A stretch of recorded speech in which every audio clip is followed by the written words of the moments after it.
Hello everyone, আজকে আমরা শুরু করতে চলেছি তোমাদের অধ্যায় 24 পুরক্ষণের ত্রিকোণমিতিক অনুপাত। অর্থাৎ তোমাদের ক্লাস 10-এর যে 24 নম্বর অধ্যায় রয়েছে পুরক্ষণ বলে, তো সেই চ্যাপ্টারটিকে আজকে আমরা শুরু করব।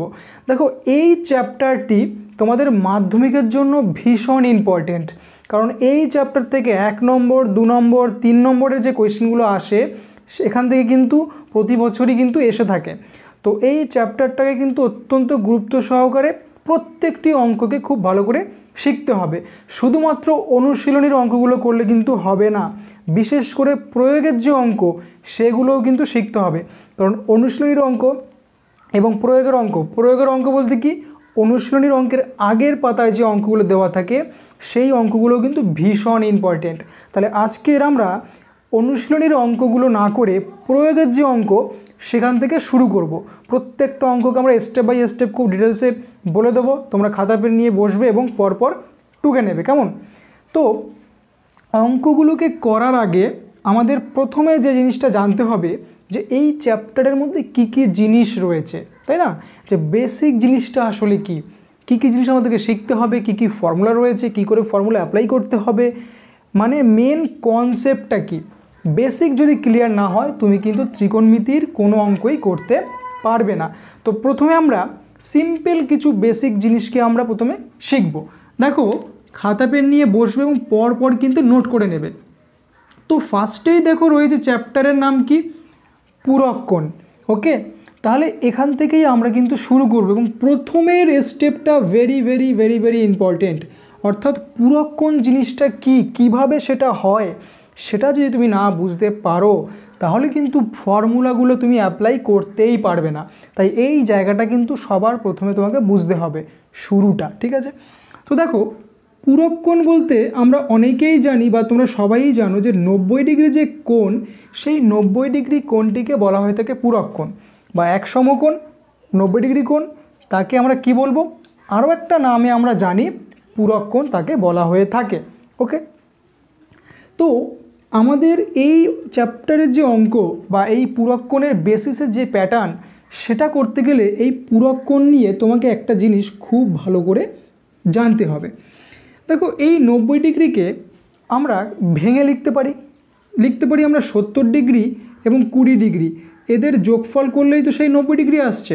তাহলে এই 90 ডিগ্রি যে পুরক্ষণ, সেই 90 ডিগ্রি পুরক্ষণের দুটো অংশ আমরা করলাম, একটা অংশ 70 ডিগ্রি, একটা অংশ 20 ডিগ্রি, ঠিক আছে? তাহলে এই অংশ দুটোকে কি বলা হবে না, এই অংশ দুটোকে বলা হবে যে এরা কিন্তু পুরক্ষণ না। তোমার যদি বলা এই 70 কি পুরক্ষণ? অবশ্যই না। 20 কি পুরক্ষণ?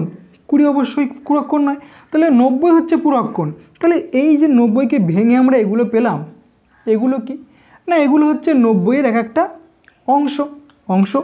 তাহলে তোমার যদি বলা হয় এই যে পুরক্ষণ এবং এদিকে একটা পুরক্ষণকে আমরা ভেঙে লিখলাম 20 ডিগ্রি এবং এটা ডিগ্রি করো, হ্যাঁ 20 ডিগ্রি, এটা 70 ডিগ্রি, তাহলে এদের একটা পার্টিকুলার নাম রয়েছে। কিভাবে? এই সম্পর্কের উপরে ভিত্তি করে বলা যায় যে দেখো, এই 70 ডিগ্রির সাথে যখন 20 ডিগ্রি যোগ হচ্ছে আমরা কত পাচ্ছি? 90 ডিগ্রি। তাহলে যখন 70-এর সাথে 20 আমরা যোগ করলাম, তাহলে আমরা একটা পুরক্ষণ যদি পেয়ে যাই, তাহলে আমরা বলতে পারি এই 70-এর পুরক্ষণ কত? 20 ডিগ্রি। অর্থাৎ 70-এর সাথে যখন 20 ডিগ্রি যোগ হয়ে যাচ্ছে তখনই আমরা 90 ডিগ্রি পাচ্ছি। তাহলে 70-এর সাপেক্ষে পুরক্ষণ হচ্ছে 20 ডিগ্রি, তাই তো? উল্টো দিক থেকে বলতে পারি যে 20 ডিগ্রির সাপেক্ষে পুরক্ষণ হচ্ছে 70 ডিগ্রি। অর্থাৎ শুধুমাত্র 20 ডিগ্রি কখনো পুরক্ষণ হতে পারবে না, যদি 20 ডিগ্রির সাথে 70 ডিগ্রি আসে তবেই তারা পরস্পর মিলিত হয়ে 90 ডিগ্রি পাবে এবং 90 ডিগ্রি পেলেই তখন আমরা তাকে বলবো পুরক্ষণ। তাহলে এদেরকে একে অপরের পুরক্ষণ বলা হয়ে থাকে। কি বলা হয়ে থাকে না, এদেরকে বলা হয় যে পরস্পরের পুরক্ষণ। এটি হলো এর সাপেক্ষে পুরক্ষণ এবং এটি হলো এর সাপেক্ষে পুরক্ষণ। তাহলে এরা হলো একে অপরের পুরক্ষণ। কেন একে অপরের? কারণ এ একলা কখনোই 90 ডিগ্রি তৈরি করতে পারে না, 70 এও একলা কখনো 90 ডিগ্রি করতে পারবে না। এরা দুজন যখন একত্রিত হবে, একসাথে যুক্ত হবে, একসাথে জুড়ে যাবে, তখনই কিন্তু 90 ডিগ্রি হওয়া সম্ভব। তাই তারা পরস্পর পুরক্ষণ, একটি সাপেক্ষে আরেকটি পুরক্ষণ এবং আরেকটি সাপেক্ষে আরেকটি পূরক কোণ। এটি হলো আমাদের একদম বেসিক জিনিস। আশা করি এই জায়গাটুকু ক্লিয়ার। এরপরে পরীক্ষায় তোমাকে কীরকম এটা অ্যাপ্লাই করতে হবে, অঙ্কের মধ্যে তুমি এটা কীরকমভাবে পাবে, সেটা হলো তোমায় যদি জিজ্ঞাসা করা হয় যে 20 ডিগ্রির পূরক কোণ কত, তোমায় কিন্তু কখনোই বলবে না তুমি 90 ডিগ্রিকে লিখে অঙ্ক করে সেরে দাও, এরকম কিন্তু অঙ্ক আসবে না। তোমায় বলবে 20 ডিগ্রির পূরক কোণ কত। তাহলে তুমি জানো 20 ডিগ্রির পূরক কোণ হচ্ছে 70 ডিগ্রি। তাহলে তোমায় বলতে পারে 70 ডিগ্রি পূরক কোণ কত, 70 ডিগ্রির পূরক কোণ হচ্ছে 20 ডিগ্রি। আশা করি বুঝতে পারছো, কারণ 20-র পূরক 70, তবেই এরা পরস্পর পূরক হবে, আর 70-এর পূরক হচ্ছে 20, এরা পরস্পর পূরক কোণ। তাহলে এই যে 20-র পূরক কোণ 70 ডিগ্রি, এটা তুমি পেলে কি করে? রাইট, এটা এখানে পৌঁছানোর দুটোই রাস্তা। একটা রাস্তা কি, তুমি যোগ করতে পারো, একটা রাস্তা বিয়োগ করতে পারো, কারণ দুই দিক থেকে যাওয়া মানে একই জায়গায় পৌঁছাবো। তাহলে এই 20-এর সাপেক্ষে যে 70 ডিগ্রি পূরক কোণ, সেটা আমরা কি করে বুঝলাম? না, আমরা দেখছি যদি আমরা 90 থেকে এই 20-কে বিয়োগ করে দিই, তাহলে আমরা কত পাবো? 70 ডিগ্রি। এবং সেই যে অ্যাঙ্গেলটা পাবো, সেই অ্যাঙ্গেলের সাথেই তো 20টাকে যুক্ত করলে 90 হচ্ছে। তাহলে দেখো, এদের মধ্যে যখন আমরা প্লাস করব, তখনই তো একমাত্র 90 হচ্ছে। তাহলে তোমাকে এমন কম্বিনেশনে নিতে হবে যাদের সমষ্টি সর্বদা 90 ডিগ্রি হয়, সেটাই হবে একটির অপরটির পূরক কোণ। তাহলে 20 ডিগ্রির সাপেক্ষে পূরক কোণ যে 70 ডিগ্রি, সেটা আমরা বলতে পারি কিভাবে? কি না, 20-র সাথে কত যোগ করলে 90 হবে? না, 20-র সাথে 70 যোগ করলে আমরা 90 পাবো। তাহলে আমরা বলতে পারি 20-র সাপেক্ষে 70 হচ্ছে পূরক কোণ। উল্টো দিক থেকে আমরা বলতে পারি 20-র সাপেক্ষে কী করে 70 পেলাম? না, 90 থেকে 20 বিয়োগ করে পেলাম, তাই তো? কী করে হয় দেখো, 20 প্লাস যদি 70 হয়, তাহলে এটা যদি 90 হয়, তাহলে শুধুমাত্র যদি 20-র ভ্যালু বের করতে চাও, তাহলে দেখো 90 মাইনাস এটা উপরে চলে যাবে, তাহলে প্লাসটা -70 হয়ে গেল। তাহলে 90 থেকে 70 বিয়োগ করলে 20 হয়ে গেল। তাহলে দেখো, এটাও 20, এটাও 20, দুদিকটা সমান পেয়ে গেলাম। তার মানে আমাদের ইকুয়েশান ঠিক আছে। ঠিক একইভাবে 70-এর পূরক কোণ কত? দেখো, 70-এর সাথে কত যোগ করলে 90 হবে? 70-এর সাথে 20 যোগ করলে 90 হবে। তাহলে 70-এর পূরক কোণ হচ্ছে 20 ডিগ্রি। বা বলতে পারো 90 থেকে 70 বিয়োগ করলে কত হবে? 90 থেকে 70 বিয়োগ করলে 20 হবে। তুমি সেই দিক থেকেও বলতে পারো। তো এটা হলো আমাদের সেকেন্ড বেসিক কনসেপ্ট, যে তোমায় যদি বলা হয় যে 20 ডিগ্রির পূরক কোণ কত, তাহলে তুমি বলবে কত? 20 ডিগ্রির পূরক কোণ হচ্ছে 70 ডিগ্রি, তাই তো? কারণ 20-র সাথে 70 যোগ করলেই কিন্তু 90 ডিগ্রি আমরা পাবো।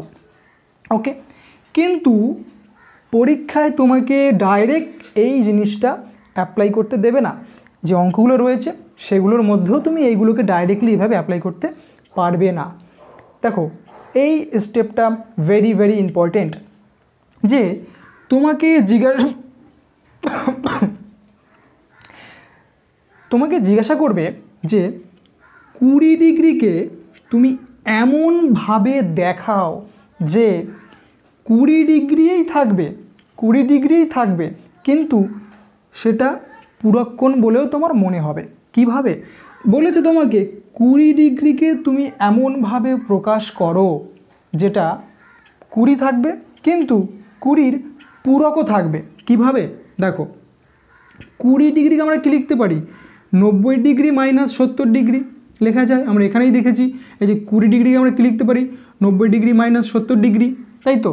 তাহলে এই 20 ডিগ্রিও যা, 90 ডিগ্রি মাইনাস 70 ডিগ্রিও তাই। একই জিনিস কি?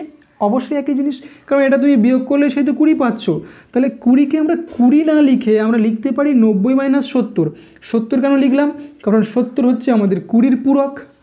ক্লিয়ার? তাহলে 20-র যে পূরক সেটাকে আমাকে এখানে লিখতে হবে, এবং 90 থেকে যদি আমরা সেটাকে বিয়োগ করি তবেই আমরা আবার 20টাকে পাচ্ছি। তাহলে এই 20কে আমরা এইভাবেও লিখতে পারি, কি? 90 মাইনাস 70। এইভাবে করলে কিন্তু জিনিসটা শুধুমাত্র আমরা কি পাবো? যে 20-র পূরক কত সেটা পাবো। অর্থাৎ 90 থেকে ডাইরেক্ট যদি আমরা 20কে বিয়োগ করে দিই, তাহলে যেটা পাচ্ছি সেটা হচ্ছে শুধুমাত্র 20-র পূরক কত সেটা। কিন্তু এখানে আমরা কি করছি? 20-র পূরকটা আমরা বের করছি না, আমরা এখানে 20কে 20-র পূরকের সাহায্যে প্রকাশ করছি। এই লাইনটা খুব ভালো করে শোনো। 20কে আমরা কি করছি না, 20 থেকে ডাইরেক্ট আমরা 20-র পূরক কিন্তু বের করছি না, 20কে 20-র পূরকের সাহায্যে প্রকাশ করছি। 20কে 20-র পূরকের সাহায্যে প্রকাশ করছি। দেখো, 20 20 ছিল, কিন্তু এমনভাবে আমরা প্রকাশ করলাম যেখানে 20 যে পূরক তার সাহায্য নিতে হয়েছে। এই জায়গাটা তুমি যদি বুঝতে পারো তোমার চ্যাপ্টারের একটা অঙ্কও কিন্তু আটকাবে না। এবং এটা কীভাবে অ্যাপ্লাই করবে সেটা যখন বোঝাবো তখন তোমার কাছে একদম ইজি মনে হবে। যেমন তোমায় যদি বলা হয় 70-কে তুমি 70-কে এমনভাবে প্রকাশ করো যাতে 70ই থাকে কিন্তু 70-এর পূরকের সাহায্য নিয়ে। আচ্ছা 70-এর পূরক কত? 70-এর পূরক হচ্ছে 20, কিন্তু আমরা সেটা কী করে পেলাম? 70 থেকে 90 থেকে 70 বিয়োগ করে 20 পেলাম। কিন্তু যদি আমরা 90 মাইনাস 70 কিন্তু এখানে লিখবো না, কত লিখবো? আচ্ছা 20 ছিল, আমরা 20 বের করেছি কি 70-এর পূরক, কিন্তু আমরা 20-কে এই 70-কে যদি আমরা এখান থেকে 20 বিয়োগ করে দিই 90 থেকে, তাহলে আবার কত পাচ্ছি? 70। সেম ট্রিক্স এখানেও হলো। তাহলে 70-কে আমরা 70-এর পূরকের সাহায্য নিয়ে প্রকাশ করলাম, কিন্তু 70ই বজায় থাকলো। এটাই হচ্ছে এই চ্যাপ্টারের মূল বিষয়, ঠিক আছে? এবার এই জায়গাটা কি করে হয় সেটা একটু যদি আমরা বলতে চাই, দেখো তোমার যদি বলা হয় a প্লাস বি সমান সমান 90 ডিগ্রি এবং এই a আর b এরা পরস্পর পূরক কোণ, তবেই তো এরা যোগ করে 90 হয়েছে। তাহলে এখান থেকে যদি বলা হয় a এর মান কত, তাহলে a এর মান কত হবে? 90 ডিগ্রি মাইনাস বি। এবং যদি বলা হয় b এর মান কত, তাহলে b এর মান কত হবে? 90 ডিগ্রি মাইনাস a, কারণ এই এটা উপরে চলে গেল আর b এর ক্ষেত্রে a এর ক্ষেত্রে বিটা উপরে চলে গেল। এই দুটো জিনিসও কিন্তু নোট করে নিও, তোমাদের অঙ্কের মধ্যে অ্যাপ্লাই হবে, ঠিক আছে? এই জিনিসগুলো একটু ভালো করে খাতায় নোট করে নাও। এরপরে আমরা চলে যাব যে কি কি ফর্মুলা থাকতে পারে। অনেক ফর্মুলা আছে, ত্রিকোণমিতির কিন্তু অনেক ফর্মুলা, কিন্তু বেসিক কিছু ফর্মুলা আমাদের প্রথমে শিখতে হবে, তারপরে অঙ্ক করতে করতে আমরা নতুন নতুন ফর্মুলা শিখতে পারবো। তো আশা করি তোমরা বুঝতে পারছো কি করে কি হচ্ছে। তো তোমরা কিন্তু অবশ্যই পরপর ভিডিওগুলো দেখবে এবং কোথাও স্কিপ করবে না। কোথাও যদি বুঝতে অসুবিধা হয় কোনোরকমভাবে কমেন্টে জানাবে, নেক্সট ভিডিওতে আরও ভালো করে সেই জিনিসটা বুঝিয়ে দেবো। তো এরপরে চলে আসি অ্যাকচুয়ালি কীরকম ফর্মুলা আমরা পাবো। দেখো আমরা এখানে বেসিক 6টা ফর্মুলা পাবো। এই 6টা ফর্মুলা তোমাকে একদম জলের মতো মুখস্থ করে নিতে হবে। কি কি? দেখো প্রথমে তোমাকে জিজ্ঞাসা করবে সাইন 90 ডিগ্রি মাইনাস থিটা সমান সমান কত? সাইন 90 ডিগ্রি মাইনাস থিটা সমান সমান কী হবে? Cos theta. কী হবে? Cos theta. তোমায় বলবে কস 90 ডিগ্রি মাইনাস থিটা সমান সমান কী হবে না সাইন থিটা। এই দুটো জিনিস একে অপরের সাথে সম্পর্ক আছে, কারণ এই দেখো কস 90 minus theta sign 90 minus theta cos theta, এখানে ঘুরিয়ে লেখা হয়েছে কস 90 মাইনাস থিটা সাইন থিটা। তাই তুমি এই দুটোকে একটা রিলেশনভাবে মানে ভাববে এদের মধ্যে একটা সম্পর্ক আছে, সেই সম্পর্কে তুমি এটা করবে। এদের মধ্যে সম্পর্ক কি না পূরক সম্পর্ক। এই সম্পর্কগুলো কিন্তু খুব ভালো করে বুঝতে হবে, কারণ 4টে তোমাদের যে ত্রিকোণমিতির চ্যাপ্টার রয়েছে সেখানে তুমি যদি 4খানা চ্যাপ্টারকে পুরোপুরি কমপ্লিটভাবে বুঝতে চাও, তোমাকে প্রত্যেকটা সম্পর্ক ক্লিয়ার রাখতে হবে। কার সাথে কার কী সম্পর্ক, উল্টো সম্পর্ক কার সাথে পূরক সম্পর্ক, কার সাথে বাহু সম্পর্ক, তো সেই জিনিসগুলো কিন্তু শিখতে হবে। সাইনের সাথে কস এটা কিন্তু পূরক সম্পর্ক, ঠিক আছে? সাইনের সাথে কসের পূরক সম্পর্ক খাতায় বক্স করে নোট করে নাও। এবং তারপরে আমরা পেয়ে যাব ট্যান 90 ডিগ্রি মাইনাস থিটা সমান সমান কট থিটা। ওকে, তো এবার আমরা বলতে পারি ঘুরিয়ে কট 90 ডিগ্রি মাইনাস থিটা সমান সমান ট্যান থিটা, ঠিক আছে? চলো এবার আমরা আর 3 নম্বর কম্বিনেশন কি পাবো? সেখানে পাবো কোসেক 90 ডিগ্রি মাইনাস থিটা সমান সমান সেক থিটা, এবং তারপরে পাবো সেক 90 ডিগ্রি মাইনাস থিটা সমান সমান কোসেক থিটা, ঠিক আছে? এই যে 3টে ডিভিশন, এই ডিভিশনগুলোকে খুব ভালো করে মনে রাখতে হবে যে কসের সাথে সেকের পূরক সম্পর্ক, ট্যানের সাথে কটের পূরক সম্পর্ক, সাইনের সাথে কসের পূরক সম্পর্ক। তাহলে sine 90 minus theta cos theta হয়, cos 90 minus theta sine theta হয়। তোমায় কিন্তু যখনই বলবে সাইন 90 মাইনাস থিটা কী হয়, তোমাকে চট করে বলতে হবে কস থিটা হয়। এবং tan 90 minus theta cot theta, cot 90 minus theta tan theta. তাহলে এই যে theta theta theta theta theta কি, থিটা জিনিসগুলো কি, তাই তো? একটু দেখো তোমাকে বলে দিই ছোট্ট করে। ত্রিকোণমিতির অঙ্ক করতে গেলে আমাদের সমকোণী ত্রিভুজ ছাড়া করা যায় না, সমকোণী ত্রিভুজ ছাড়া করা যায় না। এই কোণটাকে অবশ্যই সমকোণ হতে হবে, 90 ডিগ্রি হতে হবে। তাহলে আমরা জানি যে একটা ত্রিভুজের 3টি কোণের সমষ্টি 180 ডিগ্রি হয়, যার মধ্যে এই কোণটা যদি 90 ডিগ্রি হয়ে যায় তাহলে বাকি যে কোণ দুটো থাকে এই কোণ দুটো যোগ হলে কত হতে হবে? কারণ দেখো 3টে কোণের সমষ্টি 180 ডিগ্রি, যার মধ্যে একটা কোণ 90, তাহলে 90টাকে বাদ দিয়ে দাও, তাহলে বাকি পড়ে থাকে আর 90 ডিগ্রি। তার মানে কি এই কোণটা এবং এই কোণটা, এই দুটো কোণ যদি যুক্ত হয় তবেই তো 90 ডিগ্রি পাবো, তাই না? তাহলে যদি আমরা ধরো ভাবি এটা 20 ডিগ্রি, তাহলে এটা 70 ডিগ্রি হতে হবে, তাই তো? তার মানে তুমি আবার ভালো করে বোঝো, এই 20 ডিগ্রি 70 ডিগ্রি যদি যোগ করে দাও তাহলে কত আসছে? 90 ডিগ্রি। তাহলে 90 ডিগ্রি আবার কি? পূরক কোণ। তাহলে এই থিটা জিনিসটা কি? থিটা হলো ডিগ্রি বা অ্যাঙ্গেলের কোণের মান। অর্থাৎ যদি ত্রিভুজটা এরকম হয়, তোমায় যদি বলা হয় এটা হচ্ছে থিটা, তার মানে এই থিটার জায়গায় একটা ডিগ্রি বসবে, সেটা 20, 30, 70 যা ইচ্ছে হতে পারে। তাহলে থিটা রিপ্রেজেন্ট কী করে? অ্যাঙ্গেলের মানকে, কোণকে রিপ্রেজেন্ট করে যে কত ডিগ্রি হবে, ঠিক আছে? তাহলে এটা যদি থিটা হয় তাহলে এটা কি হবে? এটা হচ্ছে থিটা মাইনাস, না এটা হবে তোমার 90 ডিগ্রি মাইনাস থিটা। এই জিনিসটা এখানে একটু জানো, তোমাদের হাইট অ্যান্ড ডিস্টেন্স চ্যাপ্টার, সেখানে কিন্তু এটা দরকার পড়বে। দেখো এটা যদি থিটা হয় তাহলে এটা কী হবে? 90 মাইনাস থিটা। কেন হবে? আমরা আগেই শিখেছি। ধরো তোমাকে বললাম যে বলেছিলাম যে a প্লাস বি সমান সমান 90 ডিগ্রি, তাহলে এ কত? তাহলে যদি শুধুমাত্র এ বের করতে চাই তাহলে এটাকে 90 থেকে বিয়োগ করতে হবে, থিটা নয়, এখানে বি বিয়োগ করতে হবে। তো সেরকমই যদি আমরা থিটা, তাহলে এই কোণটা বি করতে গেলে 90 থেকে থিটাটাকে বিয়োগ করে দিতে হবে, 90 মাইনাস থিটা করে দিলেই আমরা এই কোণটা পেয়ে যাব, তাই না? তো এই জিনিসটাকে একটু বেসিকভাবে বোঝো, এটা আমরা পরে আবার ডিটেলস আলোচনা করব যখন হাইট অ্যান্ড ডিস্টেন্স করব। তো এই থিটা জিনিসটা কি সেটা বলার জন্য এই জিনিসটা আলোচনা করলাম যে অ্যাঙ্গেলের মানকে রিপ্রেজেন্ট করে থিটার সাহায্যে। থিটা আছে মানেই ওখানে কোনো একটা কোণের মান বসবে, ঠিক আছে? এবারে চলে যাই আমাদের অঙ্কের ভিতরে। এই 6টা ফর্মুলা তুমি খুব ভালো করে মুখস্থ করো এবং এরপরে যে ফর্মুলাগুলো লাগবে সেগুলোকে আমি অঙ্ক করতে করতে বলে দেবো, তারপরে তুমি সেগুলোকে ধীরে ধীরে নোট করবে এবং শিখে নেবে। তো এই ফর্মুলা আমরা কিভাবে অ্যাপ্লাই করব, ঠিক আছে? একটা দুটো এক্সাম্পল দিয়ে আমরা প্রথমে শিখব, তারপরে আমরা বইয়ের অঙ্কগুলোকে সলভ করব। দেখো তোমায় যদি বলে যে ট্যান 20 ডিগ্রি এর পূরক করে তুমি আমাকে দেখাও, ঠিক আছে? ট্যান 20 ডিগ্রি এর তুমি আমাকে পূরক করে দেখাও। তাহলে দেখো পূরক করার নিয়ম হচ্ছে ট্যান ট্যান থাকবে, ট্যানের কোনো চেঞ্জ হবে না, থিটা পড়বে না, শুধু ট্যান থাকবে। কিন্তু এই 20 জায়গায় কি বসবে? এই 20 জায়গায় বসবে 90 ডিগ্রি মাইনাস কত বসাবো?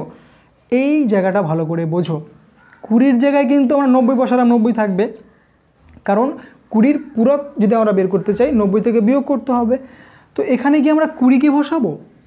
অবশ্যই কিন্তু 20কে বসাবে না, এখানে সেটাই বসাবে যেটা হচ্ছে 20 পূরক। 20 পূরক, আচ্ছা 20 পূরক কত? 20 পূরক হচ্ছে 70 ডিগ্রি, তাহলে এখানে কিন্তু 70 ডিগ্রি বসবে।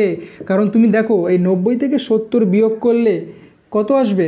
90 থেকে 70 বিয়োগ করলে সেই 20 আসবে। তাহলে বলেছিলাম তোমাকে 20 পূরক 70, সেই 70 কিন্তু তোমাকে জিজ্ঞাসা করবে না, তোমাকে জিজ্ঞাসা করবে এই 20কে তুমি 20ই রাখো, কিন্তু এমনভাবে রাখো যাতে করে 20 যে পূরক সেই 70-এর সাহায্য নিয়ে তুমি রাখো, তার সাপেক্ষে তুমি রাখো। তাহলে দেখো 90 মাইনাস 70, 70টা হচ্ছে 20 পূরক, তাহলে 70 লিখলাম, তাহলে 70 থেকে যে 90 থেকে 70 বিয়োগ করলে আবার আমরা 20 পেয়ে যাচ্ছি। তাহলে 20 আছে, এই ব্র্যাকেটটার ভ্যালু হচ্ছে 20 আছে, কিন্তু আমরা এমনভাবে এটাকে সাজালাম যাতে সেটা তার পূরক কোণকে বোঝায়, ঠিক আছে? তাহলে এবারে তুমি যদি এখান থেকে পাও তাহলে কি পেলে? ট্যান 90 মাইনাস, এই যে 70টা বসালাম, দেখো 90 মাইনাস সব থিটা থিটা থিটা থিটা ছিল, তাহলে এই 90 মাইনাস থিটা হওয়ার কথা ছিল, তাহলে থিটার জায়গায় আমরা বসালাম 70, তাহলে এই 70 রিপ্রেজেন্ট করছে থিটাকে, থিটার জায়গায় আমরা 70 ডিগ্রি বসালাম। তাহলে আমরা কী শিখেছি? ট্যান 90 মাইনাস থিটা কী হয়? Tan 90 minus theta cot theta হয়, তাহলে আমরা বসাবো কট থিটা। কট, দেখো থিটা কি? থিটা হচ্ছে থিটা বসে যাবে, তাহলে থিটা বলতে আমাদের কাছে 70 ডিগ্রি, তাহলে 70 ডিগ্রি বসে যাবে, এটা হচ্ছে অ্যান্সার। আশা করি বুঝতে পেরেছো। আরেকটা এক্সাম্পল দিই, চলো। তোমার যদি বলা হয় সাইন 30 ডিগ্রি, এর পুরক কোণ করে দেখাও। তাহলে তুমি কী করবে, সাইনকে সাইন রাখবে, 30 ডিগ্রি কী লিখবে 90 ডিগ্রি মাইনাস 60 ডিগ্রি, কারণ 30-এর পুরক হচ্ছে 60, তাহলে 60কে লিখবো। তাহলে সাইন 90 মাইনাস থিটা, কারণ এটা হচ্ছে আমাদের কাছে থিটা, তাহলে সাইন 90 মাইনাস থিটা কী হয়, sine 90 minus theta cos theta, তাহলে কস থিটা বলতে 60। এটা হচ্ছে আমাদের কাছে অ্যান্সার। এই প্যাটার্নটায় তোমায় কিন্তু অঙ্কগুলো করতে হবে। তো চলো এবার আমরা বইয়ের অঙ্কগুলোকে সলভ করি, ঠিক আছে। তো প্রথমে আমরা বললাম যে প্রয়োগের অঙ্কগুলোকে আমরা সলভ করব এবং তারপরে কিন্তু আমরা অনুশীলনীর অঙ্কগুলোকে সলভ করব। যদি তোমাদের মনে হয় কোথাও অসুবিধা হচ্ছে অবশ্যই কিন্তু কমেন্ট করে জানিও, ঠিক আছে। তো দেখো এবারে প্রয়োগের 1 নম্বরের যে অঙ্কটা সেটাকে আমরা প্রথমে সলভ করব। এই প্রয়োগের 1 নম্বরের অঙ্কটাও কিন্তু মাধ্যমিকে একবার দিয়েছি, ঠিক আছে। এটা কিন্তু মাথায় রেখো, প্রয়োগ থেকে কিন্তু প্রচুর অঙ্ক আসে। তো চলো তোমাকে বলেছে দেখো cos 53 degree by sine 37 degree, sine 37 degree বলেছে এর মান কত হবে, এর মান কত হবে, ঠিক আছে। তো কী করে করতে হয় দেখো, একটা অঙ্ক তুমি যদি শিখতে পারো ঠিক করে তুমি প্রত্যেকটা অঙ্কই করতে পারবে ঠিকভাবে। তাই প্রথম অঙ্কগুলো কিন্তু অত্যন্ত গুরুত্ব সহকারে শিখতে হবে। প্রথম দিকে যদি তোমার বেসিকেই যদি তোমার গণ্ডগোল হয়ে যায় তাহলে তুমি অ্যাডভান্স অঙ্কগুলো তো করতে পারবেই না। তাই বেসিক যার যত স্ট্রং তার কাছে অঙ্ক তত সহজ। দেখো এবারে যে পয়েন্টটা বলবো সেটা মাথায় রাখবে, ঠিক আছে। যে এই তো দুটো কোণ দিল, একটা কস 53, একটা সাইন 37 ডিগ্রি। তাহলে আমরা পুরক কি দুটো কোণকেই করব নাকি পুরক আমরা একটাকে করব? তো এখানে তোমাদের বলে দিই যে কোনো একটাকে পুরক করবে। কাকে? যে কোনো একটাকে। সেটা তোমরা এটাকে করতে পারো, এটাকে করতে পারো, কিন্তু আমি তোমাদেরকে বলবো যে যে কোণটা 45-এর থেকে বড় থাকবে সেটাকে তোমরা পূরক করবে এবং 45-এর থেকে যেটা ছোট থাকবে সেটাকে তোমরা পূরক করবে না। তাহলে এদের মধ্যে দেখছি 53 37, তাহলে বড়কে বড় হচ্ছে 53, তাহলে 53কে আমরা পূরক করব। তাহলে দেখো কস ছিল কস থাকবে, 53কে আমরা কি লিখব না 53কে আমরা লিখব 90 ডিগ্রি মাইনাস 37 ডিগ্রি। কারণ কি? কারণ 53-এর পূরক হচ্ছে 37, তো 37 লিখতে হবে, তার পূরকটাকে লিখতে হবে, ঠিক আছে। আশা করি এটা আর বারবার বলার দরকার পড়বে না, তোমরা সেটা বুঝে নিয়েছো। নিচে যা আছে তাই থাকবে, ঠিক আছে। চলো এবার ফর্মুলা ফেলবো। কস 90 মাইনাস থিটা, কস 90 মাইনাস থিটা, তাহলে কস 90 মাইনাস থিটা কী হয় সাইন থিটা, তাহলে সাইন থিটা হচ্ছে আমাদের কাছে 37 ডিগ্রি, এটাই আমাদের কাছে থিটা, তাহলে বসিয়ে দেবে 37 ডিগ্রি। নিচেও দেখো সাইন 37 আছে, উপরে দেখো 37, নিচেও 37, সাইন 37। তাহলে এখন দেখো উপর নিচে কেটে যাচ্ছে, তাহলে উপর নিচে যদি আমরা কেটে দিই আমাদের অ্যান্সার চলে আসলো 1। ত্রিকোণমিতির অঙ্কের ক্ষেত্রে কিন্তু এইভাবে কেটে দেবে না, এই যেভাবে তুমি কাটতে পারো কিন্তু সেটা ত্রিকোণমিতি অ্যালাউ করে না। তুমি দেখছো কেটে যাচ্ছে, ব্যাস কেটে যাচ্ছে, তুমি অ্যান্সার বসিয়ে দাও, তুমি এভাবে কাটতে যাবে না, ঠিক আছে, এটা কিন্তু ভুল। তো অ্যান্সার আমরা পেলাম কত 1। তো এইভাবেই কিন্তু তোমাকে অঙ্কগুলো পাবে, এই অঙ্কগুলোই রয়েছে এবং এগুলোকে ঘুরিয়ে পিছিয়ে অনেক রকমভাবে কঠিন করে দেওয়া আছে, একটু ঘুরিয়ে দেওয়া আছে, বিভিন্ন রকম ফর্মুলা ফেলে দেওয়া আছে, কিন্তু বেসিক হচ্ছে এটা। 2 নম্বরের অঙ্কটাকে যদি আমরা সলভ করে দেখি তো সেটা হলো দেখো বলেছি কি সেক 49 ডিগ্রি এবং কোসেক COSEC, কোসেক হচ্ছে 41 থাকার কথা, 41 ডিগ্রি, ঠিক আছে। কীভাবে করব? সেম, ফার্স্ট আমরা দেখব বড়কে, 45-এর বড় হচ্ছে 49, তাহলে 49টাকে পূরক করব। তাহলে সেক ছিল সেক থাকবে, 49কে কী লিখব 90 ডিগ্রি মাইনাস 49-এর পূরক, তাহলে 49-এর পূরক হচ্ছে 41, তাহলে লিখে দাও 41 ডিগ্রি। ডিগ্রি কিন্তু মাস্ট, ডিগ্রি দিতে হবে, নিচে যা আছে থাক, কোসেক 41 ডিগ্রি। চলো সেক 90 মাইনাস থিটা, সেক 90 মাইনাস থিটা কোসেক থিটা, আচ্ছা কোসেক থিটা, থিটার জায়গায় কত বসাবো, থিটার জায়গায় আমরা বসাবো কত, এটা হচ্ছে আমাদের কাছে থিটা, তাহলে থিটার জায়গায় বসবো 41 ডিগ্রি, নিচে আছে কোসেক 41 ডিগ্রি। দেখো উপরেও যা আছে নিচেও তাই আছে, তাহলে উপরে নিচে কেটে গেল, অ্যান্সার হচ্ছে 1। তো এই হচ্ছে আমাদের প্রয়োগের, এগুলো কিন্তু প্রয়োগের অঙ্ক 1 এবং 2। তো আজকে আমরা এইটুখানেই করব। বেসিকটা কিন্তু মোস্ট ইম্পর্ট্যান্ট। ভিডিওটাকে দরকার পড়লে আরেকবার প্রথম থেকে দেখো, ফর্মুলাগুলোকে একদম মুখস্থ করে নাও, ঠিক আছে। নেক্সট ভিডিওতে আমরা তারপর থেকে সলিউশন করব, এবং প্রত্যেকটা ভিডিও কিন্তু খুব মনোযোগ সহকারে দেখবে।